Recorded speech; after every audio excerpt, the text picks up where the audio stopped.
నిన్న ఇన్స్పెక్టర్ మిమ్మల్ని క్వశ్చన్ అడిగారు. మీరు చివరి వరకు సమాధానం చెప్పలేదు. ఏం క్వశ్చన్? 2వ తేదీ మీ ఆఫీస్లో పార్టీ, అక్కడి నుంచి ఎర్లీగా వెళ్ళిపోయారు. ఫ్రెండ్ అడిగితే పొద్దున్న రిజిస్ట్రేషన్ ఆఫీస్కి వెళ్ళాలన్నారు. కానీ నెక్స్ట్ డే మీరు రిజిస్ట్రేషన్ ఆఫీస్కి వెళ్ళలేదు. ఎందుకు అబద్ధం ఆడారు?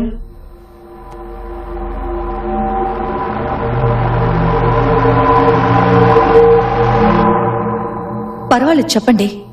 మీరు నిజం చెప్తే మీకే ప్రాబ్లం రాకుండా నేను చూసుకుంటాను. 8420 555 001 ఇన్స్పెక్టర్ కూతురు నంబర్. అవును మేడం, ఆ రోజు నేను నా హస్బెండ్ వైజాగ్ వచ్చాం. మమ్మల్ని కలవటానికే విజయ్ వచ్చారు. మాకిక్కడ బాగా అప్పులయ్యాయి, హెల్ప్ చేయమని అడిగాం. మమ్మల్ని కలిసి డబ్బిచ్చి వెళ్లారు. ఎందుకు మేడం ఇవన్నీ అడుగుతున్నారు? ఇదేనా ప్రాబ్లమా? లేదు.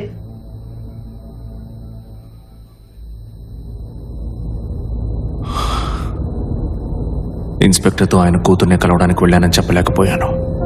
వాళ్ళు ఉన్న చోటు తెలిస్తే ఇద్దరిని ఊరికి వదలరు.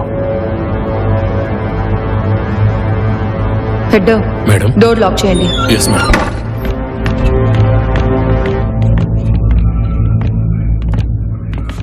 సారు భాస్కర్ ఎక్కడికి వెళ్ళారు? తెలియదు మేడం, విడిగా ఏదో మాట్లాడుకున్నారు, తర్వాత వెళ్ళిపోయారు.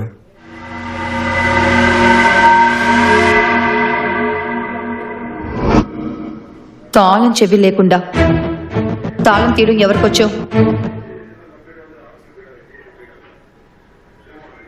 అందరికీ వచ్చు మేడం.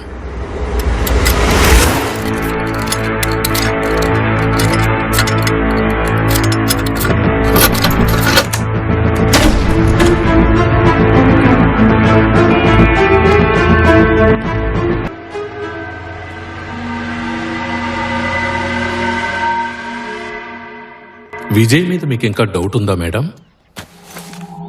2వ తేదీ రాత్రి 3:15 గంటల సేపు టైర్ పంచర్ అయి బీచ్ రోడ్లో ఉన్నట్టు చెప్పాడు. ఆ ఏరియా మొత్తం ఎంక్వైరీ చేయించాను. ఆ రోజు అతన్ని అక్కడ చూశానని చెప్పడానికి విట్నెస్లు ఎవ్వరూ లేరు.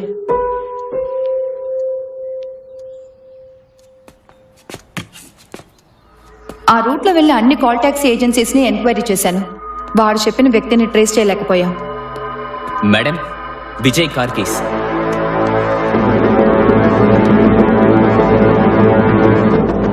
విజయ్ చెప్పింది నిజమో కాదో ఇప్పుడు తేలిపోతుంది. దారిలో కార్ టైర్ పంచర్ అయింది.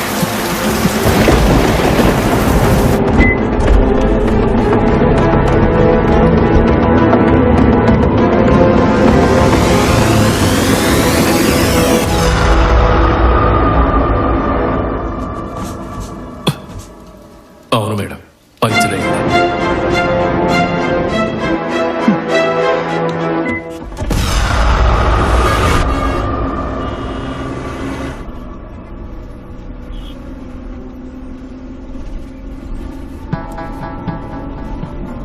ఒకవేళ నిన్ను వెతుక్కుంటూ పోలీసులు వచ్చారే అనుకో, 2వ తారీఖు నీకు ఒంట్లో బాలేదని చెప్పు, వెళ్ళిపోతారు.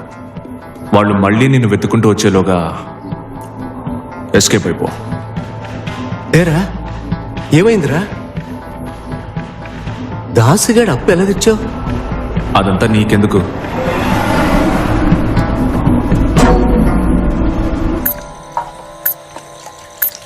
బండ్లో డీజిల్ ఉందో లేదో ముందే చెక్ చేసుకోరా. సారీ మేడం, పాత బండి ఎంత కొట్టించినా తాగేస్తుంది. మేడం, అర్జున్ ఫ్రెండ్ కనిపించట్లేదు. కనిపించట్లేదా? వాడి ఏరియా పోలీస్ స్టేషన్లో చెప్పాను మేడం, వాడిని కాస్త కనిపెట్టి ఉండమని. ఇందాకెళితే ఇల్లు లాక్ చేసి ఉంది. ఆ సూరిగాడు మిస్సింగ్. మీకు సిగ్గేయడం లేదు? వాడిని తప్పించుకొని కారణాలు చెప్తారా? మేడం, ఒక్క నిమిషం. ఆకాష్ బ్యాంక్ అకౌంట్ ని చెక్ చేయమన్నారు కదా.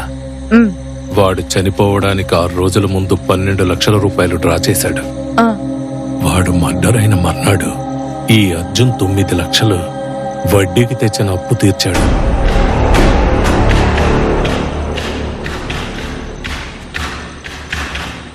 ఈ ఇన్ఫర్మేషన్ 6ంటికే ఇన్స్పెక్టర్కి తెలిసిపోయింది. మీకు చెప్పకుండా రహస్యంగా ఉంచమన్నారు.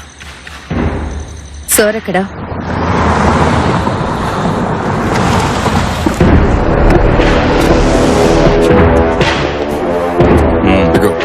సార్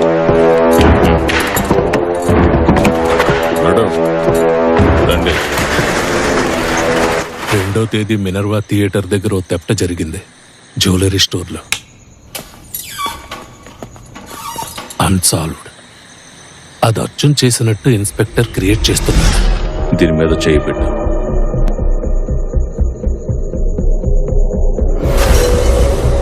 ఆకాష్ కేసులో విజయ్ నిరికించాలనుకుంటున్నారా? 2వ తేదీ రాత్రి అర్జున్ జ్యువెలరీ స్టోర్లో ఉన్నట్టయితే ఆకాష్ని హత్య చేసే అవకాశం లేదు. అప్పుడు ఆటోమేటిక్గా హత్యానేరం విజయ్ మీద పడుతుంది. దొంగతనం కేసే కదా, ఒప్పుకుంటే కొన్నాళ్ళు జైల్లో ఉండి వచ్చేయచ్చు. నేను చెప్పినట్టు ఎవరికి చెప్పకండి.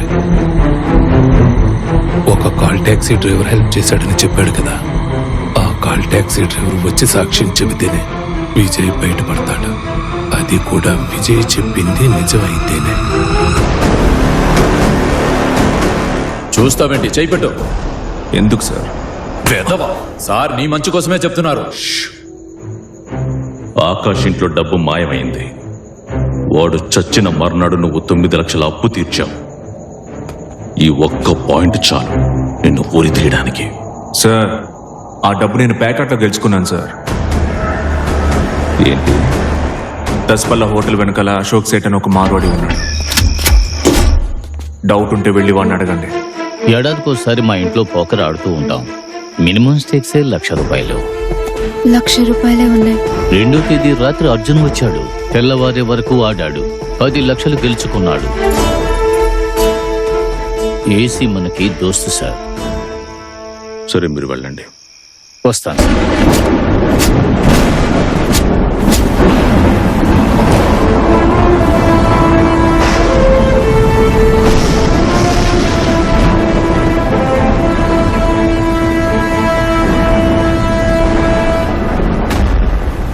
Case solved. ఆకాష్ని చంపింది విజయే. సార్ తప్పుకో, సార్తో మాట్లాడాలి.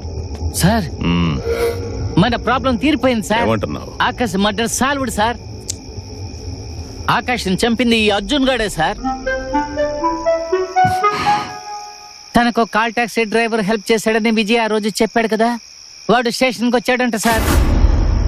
నేను మీకు ముందే చెప్పాను కదా సార్, విజయ్ ఇన్నోసెంట్ అని.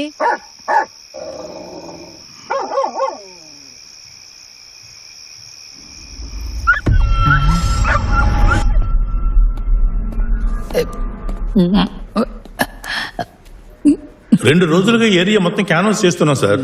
సహాయం చేసిన కాల్ టాక్సీ డ్రైవర్ని స్టేషన్కి రమ్మని చెప్పాం. తిరుపతికి ట్రిప్ వేసి ప్రొద్దునే వచ్చాడు సార్.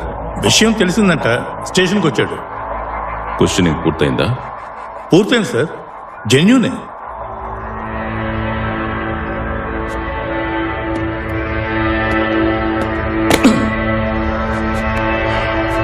ఆ కాల్ ట్యాక్సీ డ్రైవర్ స్వయంగా స్టేషన్కి వచ్చాడు గనక విజయ్ ఆ హత్య చేసి ఉండడు అని తేలిపోయింది. అర్జున్ వాడు పేకాట్లో డబ్బు గెలుచుకున్నాడు అంటే వాడు ఆకాష్ని హత్య చేయాల్సిన అవసరమే లేదు కదా. మళ్ళీ కేసు మొదటికొచ్చింది. జరిగిందంతా కోర్టులో చెప్పేసే జీకే, వాళ్ళే చూసుకుంటారు. వేరే దారి లేదు.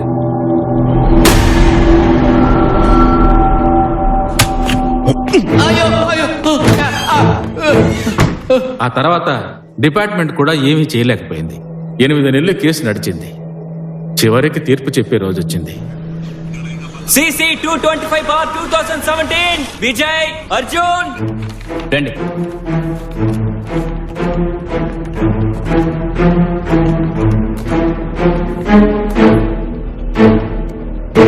తీర్పు వచ్చేంత వరకు మేం పడ్డ టెన్షన్ అంతా ఇంత కాదు.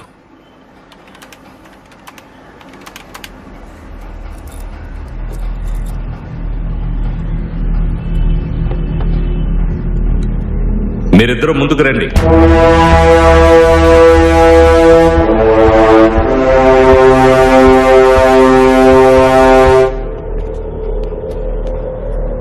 ముందుకు రండి.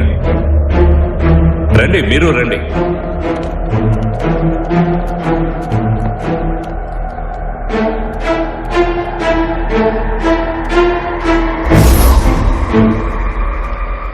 మీ ఇద్దరిలో ఒకడు హంతకుడు, అందులో నాకెలాంటి డౌట్ లేదు. ఎన్నో వాయిదాలు తీసుకున్నా కూడా హంతకుడు ఎవరనేది కోర్టు ముందు నిరూపించలేకపోయారు. అదే సమస్య.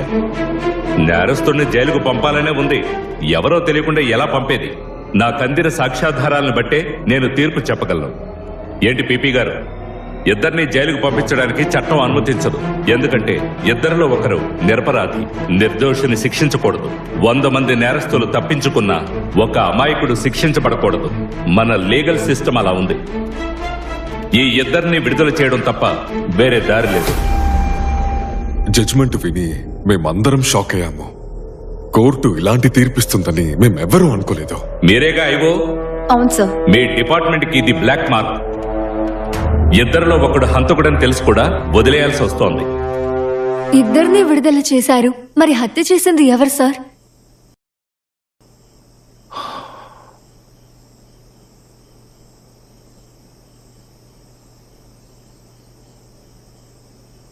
తెలీదు.